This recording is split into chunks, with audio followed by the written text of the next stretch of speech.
Et ce chant du psaume 22, en fait, est le signe de ma naissance à la prière sur la parole de Dieu. Et je l'ai expérimenté il y a 20 ans, lors d'une retraite à Bivier, avec la spiritualité ignatienne et la découverte des psaumes. Et j'ai été très touché par le langage employé par les psaumes. Comment on peut s'adresser à Dieu comme ça, l'écouter, recevoir ses mots. Et j'ai été tellement touché que des mélodies montaient pendant la prière et je terminais souvent en chantonnant. En fait, toutes les strophes rencontrent des pans de ma vie, les eaux tranquilles, les ravins de la mort, la rencontre d'ennemis, rendre grâce chaque jour. Alors en fait, je retiendrai deux bouts de versets, car tu es avec moi tous les jours de ma vie. Un peu un constat, mais aussi un acte de foi, parce qu'il y a des fois, on ne le sent pas présent, le Seigneur.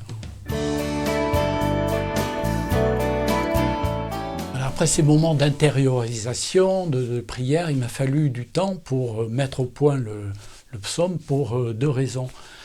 D'abord, je n'ai pas une formation musicale poussée, donc là, une amie sur la paroisse m'a aidé à concrétiser le morceau. La deuxième raison, elle est liée au fait que ce type de mélodie populaire je ne l'ai pas senti en symbiose avec l'harmonie habituelle réservée aux psaumes, mais la joie de proclamer la vie du Seigneur qui m'habitait m'a poussé au bout, et surtout aussi l'accueil qu'en a fait votre équipe.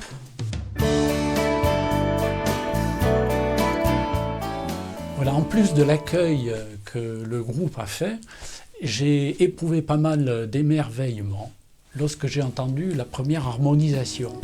J'avais le sentiment que le psaume revêtait un vêtement du dimanche.